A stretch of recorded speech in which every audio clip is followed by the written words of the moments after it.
ओम शांति। एक सूफी फकीर ने एक रात एक स्वप्न देखा। स्वप्न में उसने देखा कि वह स्वर्ग पहुंच गया है और स्वर्ग में कोई समारोह है। चारों तरफ सजावट है, चारों तरफ फूल, चारों तरफ रंग है, रास्ते सजे हुए हैं। उसने किसी से पूछा कि आज क्या है, तो किसी ने कहा आज भगवान का जन्मदिन है और शोभा यात्रा निकलने वाली है। उसने कहा किसकी? उस व्यक्ति ने कहा स्वयं भगवान की। और थोड़ी ही देर में एक अति भव्य पुरुष घोड़े पर सवार रास्ते से गुजर रहा है। उसके पीछे हजारों लोग हैं। वो सूफी संत एक दरख्त के पीछे खड़ा रहकर दृश्य देखता है और पूछता है, क्या ये भगवान है? कोई कहता है नहीं, ये तो ईसा मसीह है, भगवान ये नहीं।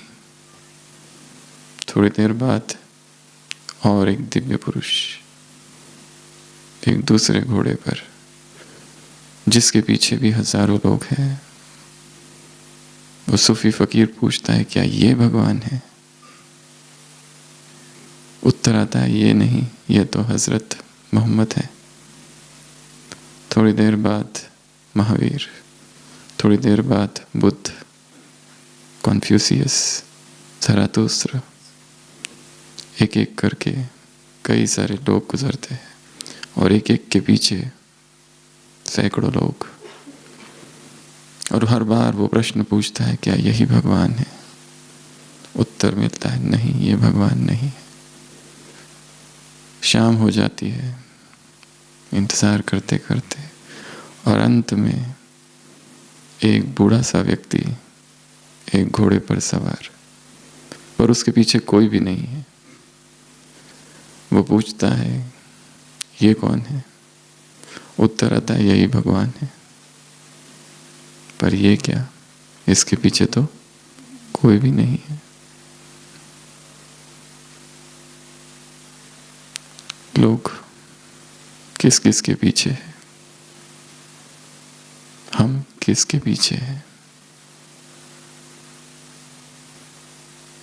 जिसके पीछे होना चाहिए उसके पीछे नहीं है, किसी और के पीछे है। भगवान अकेला ही जा रहा है, उसके पीछे कोई भी नहीं है। ये हमारे लिए भाग्य की बात है कि हम वो आत्माएं हैं संसार की जिन्होंने उस भगवान को जाना है, उसे पहचाना है और उसके पीछे चल रहे हैं। आत्मा की सबसे गहरी प्यास प्रभु मिलन की है। आत्मा को कुछ भी नहीं भर सकता एक परमात्मा के अतिरिक्त। उसे सब कुछ मिल जाए, सत्ता, समृद्धि, वैभव, सांसारिक, शारीरिक, हर प्रकार के सुख, पर आत्मा का पात्र हमेशा ही रिक्त ही रहता है, क्योंकि जब तक परमात्मा उसे नहीं भरेगा आत्मा नहीं भरती। इसलिए जो अध्यात्म के मार्ग पर भी चल पड़े हैं वो भी बीच बीच में खालीपन अनुभव करते हैं। जो इस ज्ञान में भी चल पड़े हैं भगवान को जानने के बाद भी उनके हृदय में भी कई बार एक रिक्तता, एक खालीपन। सारी सेवाएं हो रही है, अमृत वेला हो रहा है, मुरली सुनी जा रही है, सुनाई जा रही है, धारणाएं हैं, अडिग ब्रह्मचर्य है, परंतु फिर भी अतृप्ति है। और यह अतृप्ति का होना ही कारण है। यही बताता है कि भगवान अभी भी दूर है। आत्मा ने उस परमात्मा को पूर्ण रूपेण अपने अंदर समाया नहीं है। कहाँ रहते हो प्रभु, तुझे ढूंढूं कहाँ, तुझे खोजूं कहाँ, अधूरा हूं मैं तेरे बिना। भक्त कहता है मैं अपूर्ण हूं, मेरी अपूर्णता को, मेरी इस रिक्तता को आकर भरो। क्या हम करें? जो चेतना उस एक रस से भर जाए और संसार के सारे रस फीके पड़ जाए। वो महारस है, वो राजभोग है। सामने खजाना है तो कौन कंकड़ पत्थर हाथ में लिए खड़े रहेगा? परंतु ये पता भी तो चले कि यही खजाना है। 5000 वर्ष में एक सबसे बड़ी मिस्ट्री भगवान है। किसी ने नहीं जान पाए, कोई भी नहीं जान पाया ये है क्या, वो क्या है, वो कहाँ है, वो क्या करता है, वो कब आता है। द्वापर से असंख्य आत्माओं ने भगवान के विषय कहा है, लिखा है, परंतु यथार्थ किसी को भी पता नहीं। तो आज की जो अव्यक्तवाणी है उससे हम भगवान का परिचय जानेंगे।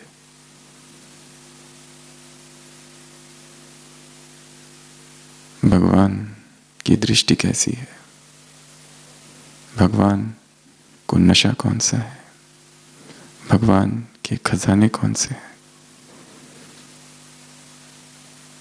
भगवान का घर कौन सा है, भगवान का उत्तर क्या है, भगवान के पास कौन सा दर्पण है, भगवान की कौन सी चेतावनी है, भगवान का कौन सा मेला है, भगवान की ब्राह्मण की परिभाषा क्या है।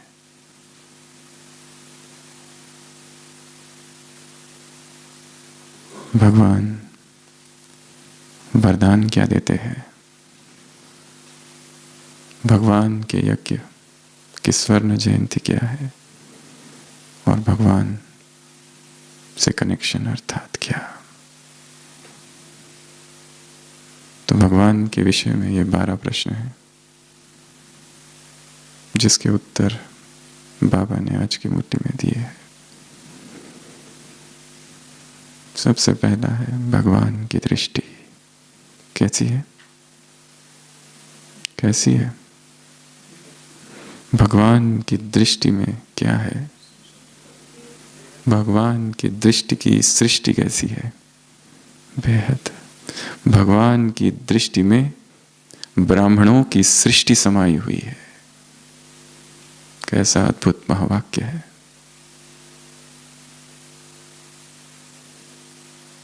चिंतन का विषय है भगवान की दृष्टि कैसी है। अलौकिक है, स्नेहमयी है, प्रेममयी है, त्रिकाल है। वो एक काल को नहीं देखता। जब उसकी नजर सृष्टि पर पड़ती है, आत्माओं पर पड़ती है, वो आत्माओं के तीनों कालों को देखता है, इसलिए वो अचल अडोल है। हम आत्मा के एक काल को देखते हैं, इसलिए दुखी होते हैं। बाबा ने कहा, बाबा किसको देखकर हर्षित हो रहे हैं? उनको भी जो यहां है ही नहीं, जो दूर है, वो सब देख रहा है।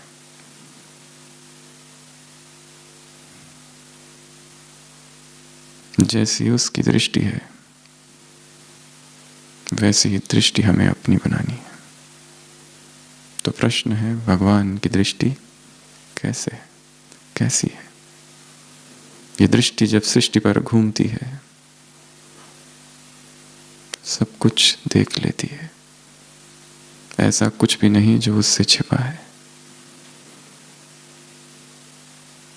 जो ज्ञान का था सागर है, वो हमें उतना जानता है जितना हम भी अपने आप को नहीं जानते। वो हमारे हर जन्म को जानता है।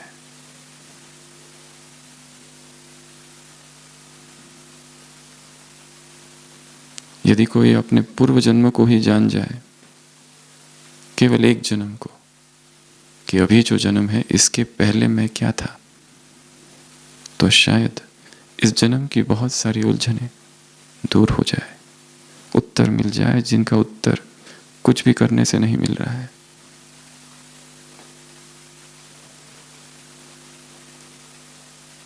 सत्य घटना किसी मैगजीन में आई थी। एक स्त्री को प्रेम है एक पुरुष से, उनकी शादी होने वाली है, 1 साल से साथ है, अभी शादी होने वाली है, जानते एक दूसरे को। और जो होने वाला पति है, शादी के 2-3 दिन पहले ही ऑफिस के किसी काम से कहीं जाता है, केवल 2-3 दिन के लिए, और वहां जाते ही उसे कोई और मिल जाता है और वो शादी करके आ जाता है वहां जहां उसकी शादी होने वाली है। सब के सब शौक। ऐसा क्यों? ऐसा क्या? वो स्त्री दुखी हो गई है, सर पटक रही है, क्यों ऐसा दुख मेरे साथ, ऐसा क्यों हुआ? कोई उत्तर ही नहीं है। गुस्सा करती है, सब करती है, परंतु कोई उत्तर नहीं।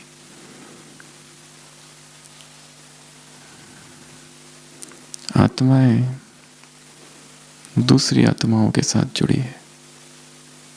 पता चला कि वो जो दूसरी आत्मा थी, इसके साथ तो इसको वो 1 साल से जानता था, पर उसके साथ वो कई जन्म रहा था। उसका साथ गहरा था, इसलिए देखते ही 2 आत्माओं में आकर्षण हुआ जबरदस्त, और वो जो इधर का संबंध था एक क्षण में समाप्त हो गया।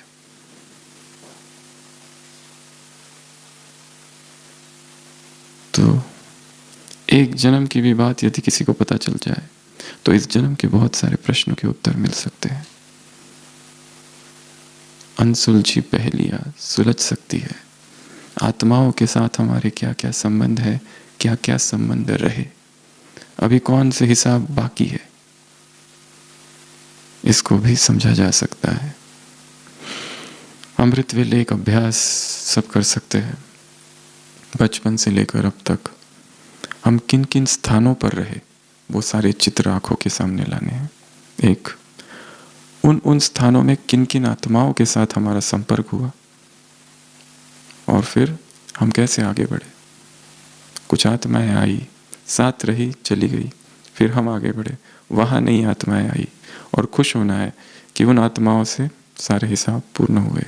फिर उसके आगे वाली आत्माओं से हिसाब पूरे हुए, सब आत्माओं से हिसाब पूरे हो रहे हैं। अब हम यहाँ हैं, अभी यहाँ नए संबंध, नए हिसाब नहीं बनाने, मुझे यहाँ से छूट कर निकल जाना है।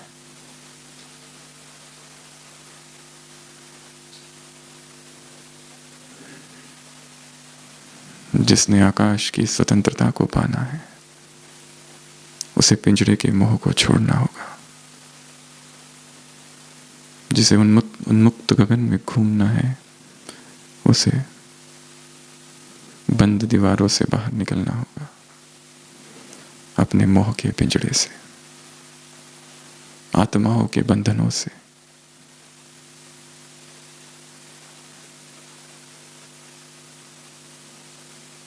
तो भगवान तो 3 काल को देखता है, हमारे सारे जन्म उसे पता है। ऐसा कुछ भी नहीं जो उससे छिपा है। तो भगवान की दृष्टि की सृष्टि कैसी है? बेहद की है। भगवान की दृष्टि में ब्राह्मणों की सृष्टि समाई हुई है, इसलिए उसे धोखा देने की कोशिश नहीं करनी। उसे हमारे किसी एक्सप्लेनेशन की, जस्टिफिकेशन की आवश्यकता नहीं, वो सब जानता है।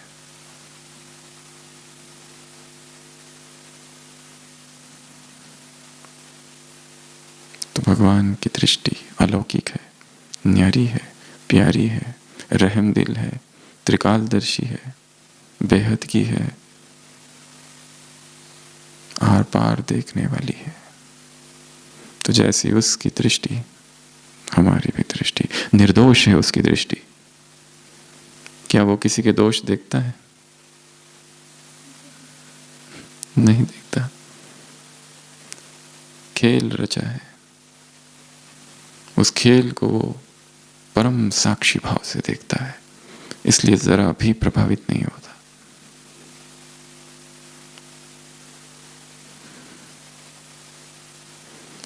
तो भगवान को जानना अर्थात सबसे पहला उसकी दृष्टि, दूसरा भगवान का नशा। भगवान को भी नशा है कोई?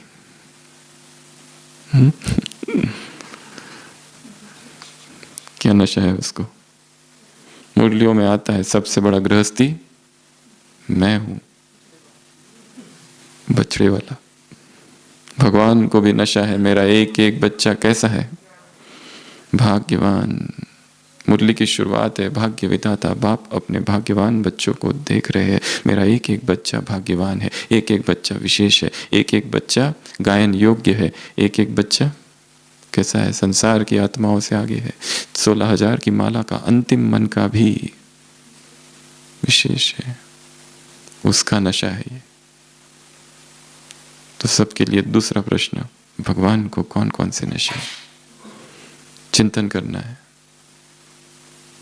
चिंतन से संकल्प शक्ति शक्तिशाली होगी। प्रश्न निकालने हैं रोज की मुरली से, सोचने हैं। भगवान को नशा है, भगवान को कोई दुख भी है? मुरलियों में आता तो है कभी कभी, तुम मुझे वहां नहीं बुलाते, तुम मुझे बुलाते हो कहां? पतित दुनिया में, पतित शरीर में। दुख तो नहीं कहेंगे पर अमनीकता है। तो भगवान को नशा है, फकूर है, रूहानी नशा है। बाप बच्चों को देखकर, बच्चे बाप को देखकर हर्षित होते हैं और बाप बच्चों को देखकर हर्षित होते हैं। तो लिखना है, चिंतन करना है रोज की मुरली के आधार से कि भगवान को कौन सा नशा है। उसे नशा है सुप्रीम टीचर होने का भी, सुप्रीम प्रिसेप्टर सतगुरु होने का भी। तो भगवान के नशे। और यदि संसार में किसी व्यक्ति को नशा चढ़ाना है तो क्या किया जाता है? उसे उस व्यक्ति के बाजू में बिठा दो जो नशे में है, जो बहुत पिया हुआ है। नशा तो नहीं, थोड़ा थोड़ा इधर उधर की बहकी बातें तो करने ही लगेगा। सूफियों ने भगवान को साकी कहा है। साकी अर्थात वो जो शराब पिलाता है, मटके से निकालकर पुराने जमाने में जो शराब पिलाते थे उनको साकी कहा जाता है। प्रभु प्रेम वो शराब है और प्रभु को चाहने वाले वो पियक्कड़ है। जो इस शराब को पी लेते हैं फिर वो लड़खड़ाते हुए चलते हैं, उन्हें फिर संसार की सुध-बुध नहीं, उन्हें संसार की शराब और संसार की कोई चीज अच्छी नहीं लगती। फिर जिसने इस शराब को चख लिया भोजन भवन भलो नहीं लागे, कुछ अच्छा नहीं लगता। वो दीवाने हैं, वो मस्ताने हैं, वो डूबे रहते हैं उस शराब में। तो नशा अगर चढ़ना है तो जिसको नशा चढ़ा है उसके पास जाके बैठ जाओ, थोड़े से डोलने तो हम भी लगेंगे।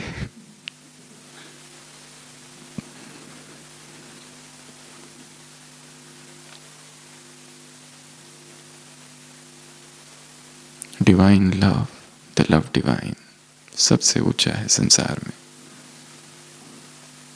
इससे ऊंचा और कुछ भी नहीं। जब तक शेर का छोटा बच्चा जो भेड़ों के साथ पला है उसे पता ही नहीं, बचपन से उन्हीं के साथ पल रहा है, घास फूस खा रहा है। जब दूसरा एक शेर देखता है, ये क्या, शेर का बच्चा और घास खा रहा है, उसे पकड़ के लेके आता है, खून का रस चखाता है, तब वो दहाड़ लगाता है बच्चा, अब तक मैं क्या खा रहा था। संसार के भोग और संसार की वासनाएं और संसार की आसक्तियों में केवल दुख भरा है। जिसने प्रभु प्रेम के रस को पी लिया उसे फिर कुछ अच्छा नहीं लगता।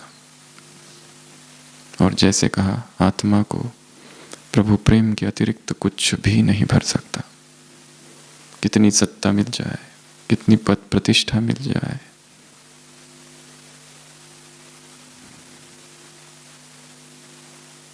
आत्मा को रिक्त कर देते हैं वो सब। तो पहला भगवान की दृष्टि, दूसरा भगवान का नशा, तीसरा भगवान का खजाना। सबसे बड़ा खजाना कौन सा है? भगवान का दिया हुआ याद का, ज्ञान का। अच्छा, और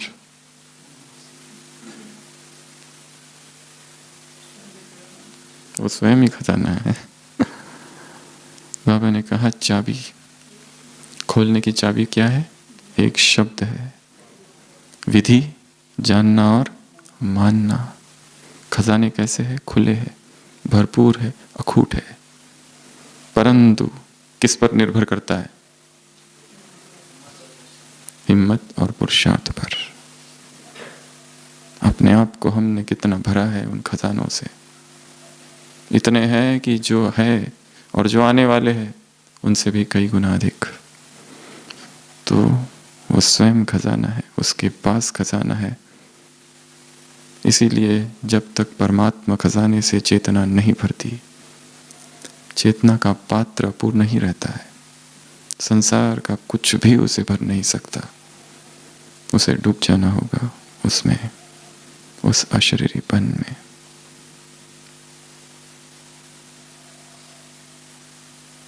उस मौन में। मौन से बड़ी कोई प्रार्थना नहीं, मौन से बड़ा कोई संवाद नहीं, मौन की निशब्दता से बड़ा कोई व्याख्यान नहीं। आत्मा उस मौन में, उस एकांत में, उस परम मौन में समा जाए, तब उसे तृप्ति मिलती है। ऐसा खजाना हाथ लगता है कि फिर ये संसार कुछ अच्छा नहीं लगता। फिर बस एक ही लगन है, जो हमने पाया है वो सब पा ले। ईसा मसीह अपने शिष्यों को कहता है, जाओ, जाकर मुंडेरों पर खड़े होकर चिल्लाओ जोर से, आ जाओ जिसको आना है। पर यह भी याद रखना, शायद वो नहीं आएंगे, शायद वो नहीं आएंगे। केवल जिनके पास आंख है वो देख पाएंगे, केवल जिनके पास कान है वो सुन पाएंगे। क्या वो कान हमारे पास है? क्या वो आंख हमारे पास है? क्या हमने उसके प्रेम को देखा है, छुआ है, स्पर्श किया है? प्रातस्मरामि हृदि संस्फुरदात्मतत्त्वं सच्चित् सुखं परमहंस गतिं तुरीयम्। तद ब्रह्म निष्कलमहम न च भाति भूत संगम। मैं वो शुद्ध चेतना हूँ न च भाति भूत संगम। ये शरीर मैं नहीं। इस तुरीय अवस्था में प्रातः स्मरामि, अमृत वेले स्थित हो जाना, जहाँ संसार सोया हुआ है, निस्तब्धता है, निशब्दता है, उस मौन में उस प्रभु प्रेम में खो जाना। रोज रोज लंबा लंबा समय, तो अपने आप शरीर से डिटैचमेंट, संसार से डिटैचमेंट, पुरानी दुनिया, पुराने शरीर से संन्यास। कल परसों मुरली थी।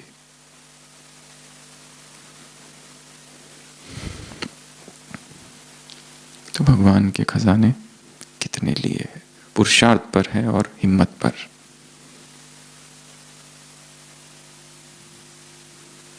चौथा, भगवान का घर कौन सा? मधुबन। वहां क्या है? भागो भागो, चलो चलो। यहां आराम से बैठे हो, वहां भीड़ है, वहां धूल मिट्टी है। यहां क्या है? एक ही लगन, एक ही बात, एक ही परिवार, एक स्थिति और एक ही काम। वो कौन सा काम है? पढ़ाई से स्वयं को शक्तिशाली बनाना। और क्या काम है? शक्तिशाली बनाना। इस ज्ञान से, इस पढ़ाई से स्वयं को शक्तिशाली बनाने के अतिरिक्त मधुबन में और कोई काम नहीं। हमने अपने आप को यहां कितना शक्तिशाली बनाया है।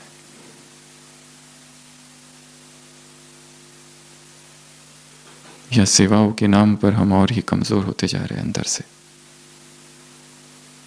पढ़ाई छूट रही है, पढ़ाई का चिंतन छूट रहा है। जैसे विद्यार्थी एकांत में जाके पढ़ते हैं, जैसे वो पादरी एकांत में जाके पढ़ते हैं, जैसे वो भगत कोठरी बनाते हैं, तुम भी एकांत में सिमरन करो, चिंतन करो, पॉइंट्स नोट करो।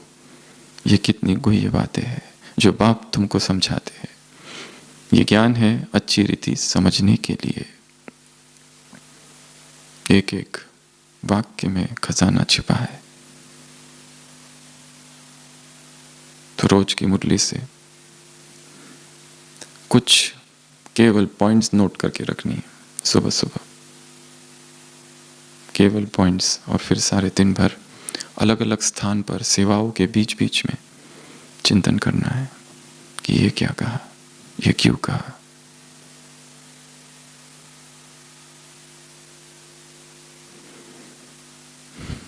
धन्य भूमि वन पंत पहारा, जहां जहां नाथ पाव तुम धारा। ये वो भूमि है जहां पर भगवान ने पैर धरे हैं। भगवान के कदम सृष्टि पर जब पड़े तो वो ये भूमि थी। तिलक करो भूमि से, इस मिट्टी से। तो मधुबन, चाहे कुछ भी हो जाए, मधुबन के लिए अपने मन में जो भावनाएं हैं वो कम नहीं होने देनी है। जगत का तीर्थ स्थान है, सर्वश्रेष्ठ स्थान है, और मन से जब भी समय मिले 4 धाम की यात्रा करनी है। शक्तिशाली बनने का संकल्प हो तो शांति स्तंभ पर आ जाओ। व्यर्थ संकल्प चले तो हिस्ट्री हॉल में आ जाओ। बाप समान बनना हो तो कमरे में आ जाओ। और दुखी हो गए, उदास हो गए तो क्या करेंगे? कुटिया में बैठ के क्या आंसू बहाएंगे? बाबा से रूरियान करेंगे। मन ही को मधुबन बना देना है। मन ही में इन 4 धामों को प्रस्थापित करना है, और मन ही में 4 धामों की कई बार यात्रा करनी है, ताकि वो एक सबकॉन्शियस एक्टिविटी प्रोग्राम बन जाए कि अभी अभी शांति स्तंभ पर हूं, मैं स्वयं शांति स्तंभ हूं, विश्व में शांति की किरणें फैल रही है, मैं स्वयं पवित्रता का स्तंभ हूं, रोम रोम में, रग रग में प्यूरिटी है। संकल्प स्वप्न भी पवित्र हो गए हैं, इतनी शुद्धि है। नींद भी योग नींद है, योग निद्रा है, जहां ब्रह्मचर्य स्वप्न में भी स्थिर है। आत्मा इतनी हल्की है कि सारे दिन भर ये नहीं पता चलता कि शरीर है या नहीं है। शरीर में हूं या शरीर से बाहर हूं, शरीर का कोई आकर्षण ही नहीं है। निमित्त मात्र शरीर में बैठे हैं, ऐसा ब्रह्मचर्य। मैं ही ज्ञान स्तंभ हूं, मैं ही शक्ति स्तंभ हूं। रोज हिस्ट्री हॉल में जाना और सोचना सारे पूर्वजों का वरदानी हस्त सिर पर है, मुझे वो करना है जो इनका पूर्ण कार्य है। कमरे में इतनी शक्ति आ रही है उन आंखों से, उन रूहानी नैनों से, कि मैं आत्मा भरपूर हो रही हूं। उस कुटिया में बैठा तपस्वी मैं हूं। शंकर का चित्र कैसे दिखाते हैं त्रिमूर्ति में? बैठा हुआ तपस्या में है, निर्वस्त्र, उसे कोई ठंडी नहीं लगती। मैं वो तपस्वी हूं, ज्वाला योगी। भगवान की, कहाँ थे हम? का घर। ये किसका घर है? ये भगवान का घर है। पांचवा, भगवान का उत्तर, प्रश्न पूछा गया, क्या बनूंगा? राजा, प्रजा, साहूकार या और कुछ? भगवान ने क्या उत्तर दिया? सारे दिन भर अपने आप को देख लो। अगर यहां राजा तो वहां राजा, अगर यहां अधीन तो वहां अधीन, यहां प्रजा तो वहां प्रजा। कारोबारी कैसे काम कर रहे हैं? संकल्प, मन, बुद्धि, संस्कार। हमें 7 चीजें जीतनी है वैसे तो। एक मन को, दूसरा बुद्धि को, तीसरा संस्कार को, चौथा कर्मेंद्रियों को, पांचवा प्रकृति को, हम प्रकृति पति हो जाए, छठवा आत्माओं के हृदयों को, और सातवा भगवान को, उसके दिल को। ये 7 जीत हमें प्राप्त करनी है। तो स्वराज्य अधिकारी अर्थात मन जीत, बुद्धि जीत, संस्कारों जीत। संकल्प मन अर्थात संकल्प शक्ति, बुद्धि अर्थात निर्णय शक्ति, और वरदान में है परखने की शक्ति। जैसे वो चिकित्सक परख सकता है आत्माओं को क्या चाहिए, ये बुद्धि का काम है परखना। लाइट हाउस हो, माइट हाउस हो। तो निर्णय शक्ति, और तीसरा भविष्य, पिछले और वर्तमान के श्रेष्ठ संस्कार। कभी कभी नहीं, सदा। कभी कभी यहाँ है तो वहाँ भी, कभी कभी प्रजा में होंगे, बाद में आएंगे तो त्रेता में।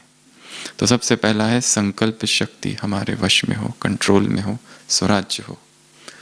तो सबसे पहला प्रश्न, संकल्प शक्ति, मन को कैसे जीते, अर्थात संकल्प शक्ति को कैसे बढ़ाए, संकल्प शक्ति को कैसे शक्तिशाली बनाए,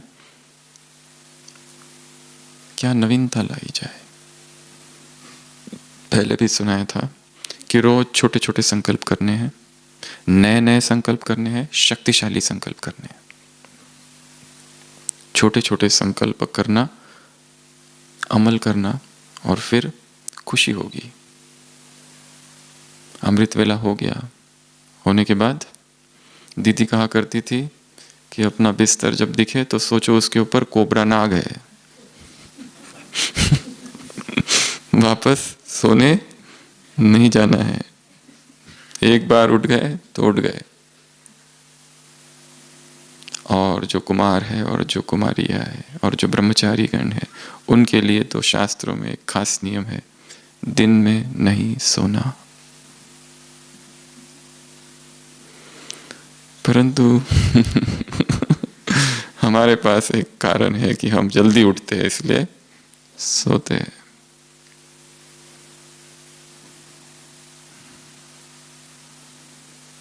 पर वो भी टाइम वेस्ट है। जैसे सुबह का समय चिंतन का है, दोपहर का भी समय चिंतन का है, स्वाध्याय। जैसे शाम को चिंतन अच्छा होता है, वैसे दोपहर में भी अच्छा होता है। वो लोग कहाँ सोते हैं, दुकान वाले? सड़कों पर घूमो, कोई दिखता है सोता हुआ? पर हम योगी हैं, हम तपस्वी हैं। हमारे जीवन और उनके जीवन में अंतर है। हम में ऊर्जा अधिक है, हम में शक्ति अधिक है। हम साधक हैं, साधना में तत्पर है। हमारी जीवनचर्या में कहीं आलस नहीं। सारे दिन भर ऐसा अनुभव हो कि एनर्जेटिक शक्ति दौड़ रही है, कहीं थकान नहीं, कहीं कोई थकावट नहीं। क्या ऐसा है? शरीर थकता है या मन? मन पहले थकता है, शरीर बाद में। यदि मन अथक है तो शरीर भी अथक। यहां से आबू रोड तक चले जाओ, अगर अशरीरी हो और बाप की याद में हो तो थकोगे नहीं। कौन कह रहा है? वो जिसे पता है डिस्टेंस कितना है। तो अपने संकल्पों को शक्तिशाली बनाना है। छोटे छोटे संकल्प रचने हैं, अमल करना है, करके दिखाना है। 4 घंटे का कोई संकल्प, 3 घंटे का कोई संकल्प, छोटे छोटे छोटे छोटे कई सारे नए नए संकल्प, क्रिएटिव संकल्प करके देखना। उससे संकल्प शक्ति बढ़ेगी, पहला। दूसरा, निर्णय शक्ति। क्यों कंफ्यूजन रहता है, ये करूं या वो करूं, यहां रहूं या वहां रहूं, जॉब करनी है कि छोड़नी है, मधुबन में रहना है या सेंटर में रहना है, सेंटर में रहना है या घर पे रहना है। To be or not to be, that is the question. Hamlet की तरह, शेक्सपियर की हमारी स्थिति तो नहीं, करूं या ना करूं। निरंतर अनिर्णीत अवस्था, इनडिसिसिवनेस। संकल्प कर लेना है, बस करना है। 4 धाम की यात्रा करो, संकल्प कर लो कि बस ये करना है, फिर दूसरा ऑप्शन ही भूल जाओ कि वो ऑप्शन था ही नहीं, अब कूद गए एक तरफ।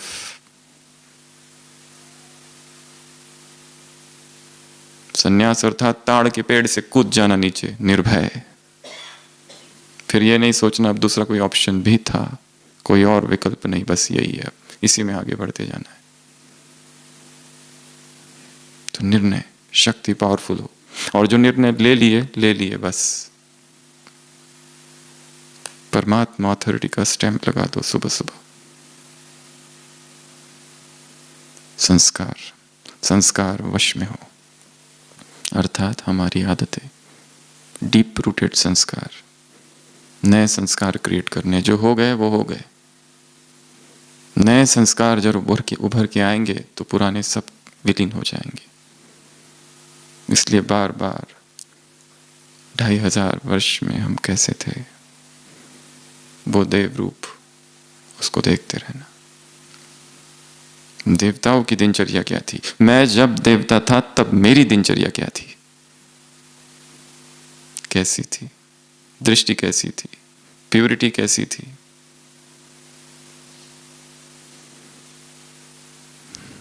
और लंबा समय के संस्कार। तो स्वराज्य अधिकारी जो यहां होंगे वो वहां विश्व राज्य अधिकारी होंगे। Self control, self restrained.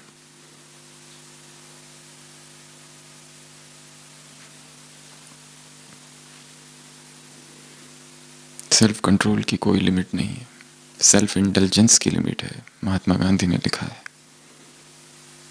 भोग की एक लिमिट है। कितने लड्डू खाओगे? लड्डू पसंद है, कितने खाओगे? 10, 20, 100, रुकना पड़ेगा।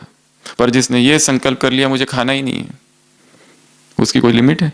पूरा जीवन बीत जाएगा। सेल्फ रिस्ट्रेंट, सेल्फ कंट्रोल, आत्म संयम की का कोई लिमिट ही नहीं है, भोग की लिमिट है। और आत्म संयम शक्ति है, पावर है।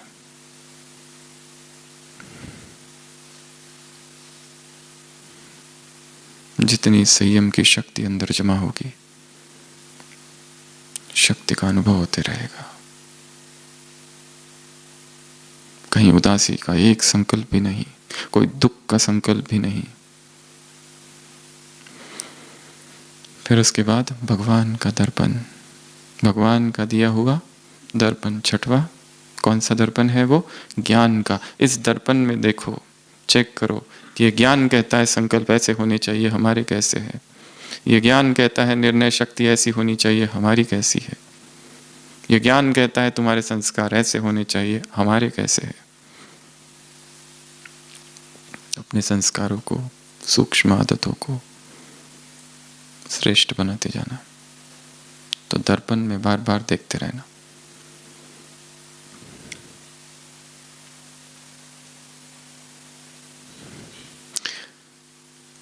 जब बहुत क्रोध आ जाए तो किसी से कहा गया, वो पूछता है मैं क्रोध को कैसे जीतूं। उसे कहा गया क्रोध करने के बाद घर पर जाओ, आंखें बंद करके अपना वो दृश्य देखो कि मैं कैसे दिख रहा था क्रोध में। अभी अभी क्रोध करके आया, अभी अभी किसी पर चिल्ला कर आए, वो टीवी पर दिखाया जाए तो कैसा दिखता था। इच्छा नहीं होगी देखने की। और सोचो वो उन व्यक्तियों को दिखाया जाए जो हमको बहुत मानते हैं, समझते हम योगी है, तो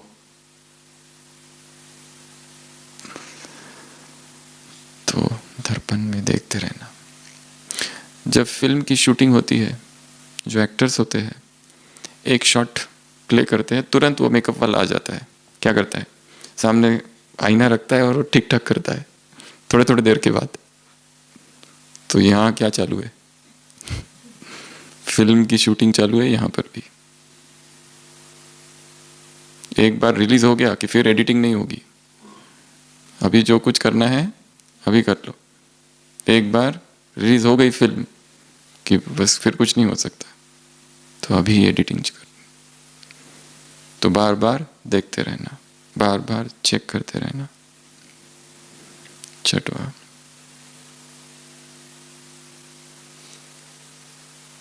उसके बाद में भगवान की चेतावनी है स्मृति में एक, अब नहीं, कब नहीं, अब कर लेंगे, देख लेंगे तो बाबा भी कहेंगे देखेंगे तुमको भी देना है कि नहीं देना है। अब अभी करना है, जो भी विचार आए अभी करना है। श्रेष्ठतम विचार, श्रेष्ठतम प्लानिंग अभी करनी है। गे नहीं करना है। बाबा ने कहा, एक तो ये बात कही, और दूसरी और एक बात यहाँ कही है कि राज्य अधिकारी जो बनना है अपने ऊपर, अपने साथियों पर राज्य नहीं करना है, अपने साथियों पर ऑर्डर नहीं चलानी है। जो स्वयं पर शासन करता है, साथियों का सहयोग उसे स्वतः ही मिलता है। जो स्वयं पर राज्य करता है, अपनी इंद्रियों पर राज्य करता है, सारे साथी अपने आप बन जाएंगे, सहयोगी स्वतः बन जाएंगे। इसके लिए खुद को जीतना, स्वयं की सटल टेंडेंसीज, अपने आप को भिन्न भिन्न परिस्थितियों में किस तरह हमने रिएक्ट किया था, उसका सूक्ष्म विश्लेषण करना। अचानक से कोई परिस्थिति आ जाती है तो हम उस समय क्या करते, क्योंकि हम क्या है हमें ही पता नहीं, और हमने ऐसा क्यों किया था उस परिस्थिति में हमें समझ नहीं आता है।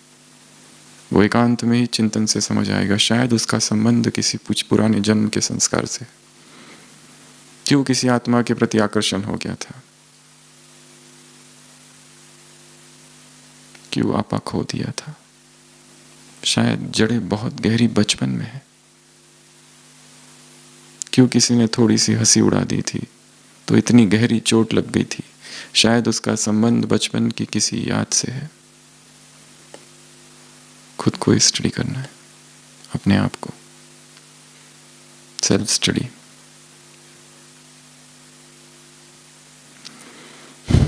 तो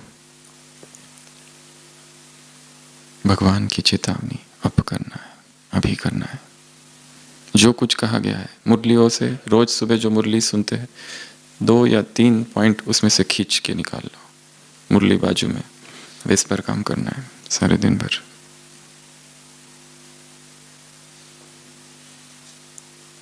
अगला भगवान का मेला। भगवान का मेला, वो दुनिया वाले क्या कहते हैं? हाय ड्रामा। और तुम क्या कहते हो? वाह ड्रामा। चाहे पट पे सोना पड़े, चाहे टेंट में रहना पड़े, चाहे ठंडी कितनी भी हो, क्या? वाह ड्रामा वाह। पट पे सोने वाले क्या बन जाएंगे? वो तो टेंट में रहने वाले बनेंगे। पट रानी पट राजा बन जाएंगे, पट रानी बन जाएंगे। तो बाबा ने उदाहरण दिए है, ये सब हुआ था। बेहद में जाएगा सब कुछ। तो ये मेला रचा गया है। अपने आप को मोल्ड करने की शक्ति धारण करो, हर परिस्थिति में हम रह सके, कठिन से कठिन, टफेस्ट सोल के साथ, ऐसी आत्माओं के साथ कि जिनके संस्कार महाभयंकर है, जो उनके साथ रहकर भी सर्टिफिकेट ले लेते हैं। वो धन्य है। एक तरफ तो वो है जिसके सारे ही सहयोगी सब अच्छे हैं, उधर सर्टिफिकेट कम मिलेगा। सर्टिफिकेट ज्यादा कब मिलता है? अच्छा, कठिन से कठिन आत्माओं के साथ जो चले, विघ्नों को पार करे। अगर हम मार्ग पर चल पड़े और कोई भी विघ्न नहीं है तो शायद मार्ग ही गलत है। सही मार्ग की पहचान क्या है? विघ्न, मुसीबतें।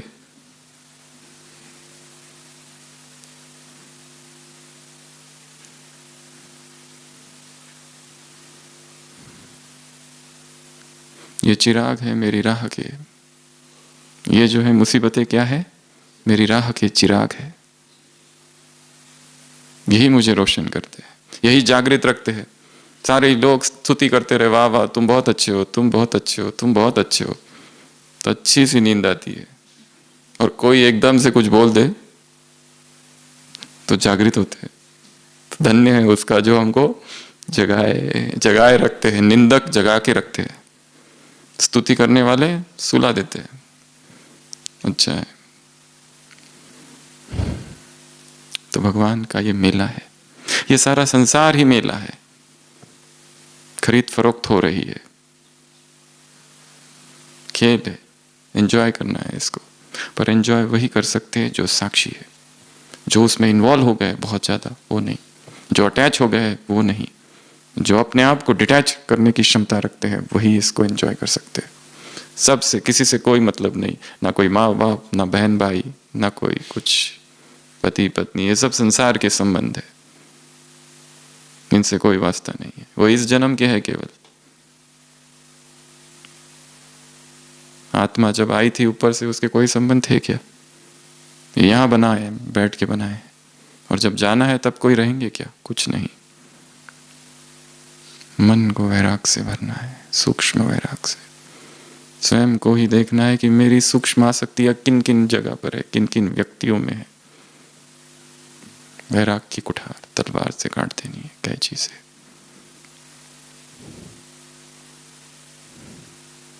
जो जितना स्वतंत्र है वो उतना शक्तिशाली है। तो भगवान का मेला, 10वां भगवान का वरदान। बाबा ने कहा किसकी संतान हो? वरदाता की। वरदानों से ही पल रहे हो। वरदान अर्थात जिसमें मेहनत नहीं, सहज जो प्राप्त हो वो वरदान। लास्ट संडे की मुरली में हमने 3 वरदान देखे थे। अविनाशी स्नेही भव, अव्यक्त स्थिति के वरदानी भव, और मेहनत से मुक्त मोहब्बत में, महबूब की मोहब्बत में मगन। हर मुरली से वरदान निकालने हैं। और एक अभ्यास, सुबह उठते ही आँख खुली, मोबाइल में सबके पास मुरली रहती है, सीधा वरदान पढ़ना। और मधुबन पहुंचते, बाबा के कमरे में पहुंचते तक उसका चिंतन करना। और पूरा के पूरा अमृत वेला योग उसी वरदान पर किया जा सकता है। जैसे आज लाइट हाउस भव, मैं लाइट हाउस हूँ, मुझसे लाइट की किरणें फैल रही है। ये एक अच्छा अभ्यास है। आँख खुलते ही वरदान पढ़ लेना, सुबह सुबह अमृत वेला उस दिन का, और फिर उस पर काम करना। तो 10वीं पॉइंट भगवान का वरदान। और 2 है भगवान की के यज्ञ की गोल्डन जुबली, और लास्ट भगवान से कनेक्शन। तो सभी स्थिर होकर बैठेंगे, एकाग्र होकर। भगवान के यज्ञ की गोल्डन जुबली क्या करो? गोल्डन स्थिति बनाओ। क्या करनी है? गोल्डन स्थिति अर्थात जिसमें कोई एलॉय ना हो, वो संसार के सामने प्रत्यक्ष करो, क्योंकि तुम एक एक कौन हो? सैंपल। सैंपल को देखकर समझा जाता है चीज वो कैसी होगी, तो ये प्रत्यक्षता करो। तो स्थिति को गोल्डन बनाना है। पंजाब की एक बहन ने अपने अनुभव में लिखा है, जब वो बहुत छोटी थी, 15 साल की, और वो यज्ञ में आई और उसने सुना, मम्मा वहाँ आई थी, और मम्मा के विषय में उसने सुना कि मम्मा जब 15 साल की थी तभी उसने अपने जीवन का बड़ा निर्णय ले लिया और इस यज्ञ में स्वाहा हो गई। बस ये बात जैसे उसने सुनी, उसके मन में बेचैनी हुई, मैं क्या कर रही हूँ? जिस 15 साल की उम्र में मम्मा इस यज्ञ में समर्पण हो गई, मुझे भी अपना संपूर्ण जीवन इस यज्ञ में दे देना है। एक उदाहरण उसके सामने था, एक सैंपल। बाबा ने कहा, संसार की शुभ उम्मीदें है कि स्वर्णिम संसार यही आत्माएं लाएगी। तो ये प्रत्यक्षता करनी है। अपनी स्टेज को कैसी बनानी है? शुद्ध, कुंदन, सोना कुंदन बन जाए, सारी अशुद्धियां, इम्प्यूरिटीज निकल जाए। तो ये 11वीं पॉइंट। और लास्ट, भगवान से कनेक्शन। स्लोगन क्या है? दूसरों को करेक्शन करना छोड़ देना पड़ेगा, क्योंकि ये काम करने के लिए बहुत सारे हैं। किसी को श्रीमत सिखाना, बताना, गलतियां बताना बड़ा सहज काम है, और बड़ी अहंकार को तृप्ति मिलती है इससे कि हमने किसी को मार्ग दिखा दिया। परंतु बाबा ने कहा, भगवान से कनेक्शन यदि ठीक रखना है तो, दादी जान की कहती थी, अगर यहाँ पे दुश्मन बनाने हैं तो क्या करो? हर एक को जा जाके करेक्शन दो कि तुम ये ठीक नहीं करते, ये ठीक करो, तुम्हारा ये ठीक नहीं है, तो उससे क्या होंगे? दुश्मनों की वृद्धि होगी। तो ये ऐसी 12 बातें हैं भगवान के बारे में। सबसे पहला, भगवान की दृष्टि, जैसी उसकी दृष्टि वैसी हमारी दृष्टि। दूसरा, भगवान की नजर, पहली दृष्टि दूसरी नजर। भगवान का अपना नशा, तो उसे नशा है, हमें क्या नशा है? अपने नशे की लिस्ट बनानी है। और नशा नहीं चढ़ रहा है तो देखना कौन है इधर पियक्कड़ जो डोल रहा है, उसके बाजू में जाके बैठ जाना, तो नशा चढ़ेगा। तीसरा, भगवान का खजाना, हमने कितना लिया है, पुरुषार्थ और हिम्मत पर डिपेंड है। अगला, भगवान की चाबी, घर, मधुबन के प्रति हमारे मन में क्या भावना है? क्या यहाँ आकर भी निगेटिविटी तो नहीं है मधुबन के प्रति, मधुबन निवासियों के प्रति? रखा किसने है? जो चूल पर है वो दिल पर है, उसी ने कहा है, चुन चुन के लाया है उसने आत्माओं को। अगला, भगवान की, तो मन में ही मधुबन निर्माण करना है और मन में ही यात्राएं करनी है, चक्कर मारते रहना, गोल गोल गोल गोल गोल गोल। सुबह कई जब भी समय मिले अंदर जाओ और तीर्थ यात्रा करके वापस। अगला, भगवान का उत्तर है, कितना कंट्रोल किया है खुद को, मैन ऑफ सेल्फ कंट्रोल। अगला, दर्पण, दर्पण में देखना, बीच में मेकअप तो ठीक है ना, शूटिंग चालू है, बाल कहीं इधर उधर तो नहीं है, इधर भी इधर कुछ लगाते हैं ना। सब ठीक ठाक तो है, तो बार बार देखते रहना उसको। अगला, चेतावनी है भगवान की, अब नहीं तो कब नहीं, और अपने साथियों पर राज्य नहीं करना है, ऑर्डर नहीं देने हैं, दूसरों को नौकर नहीं समझना है, ये वस्तु यहां से वहां रख दो, वो वहां से वहां रख दो। खुद के काम जितना हो सके खुद ही करने, छोटे छोटे जितने काम है सब खुद ही करने। अगला,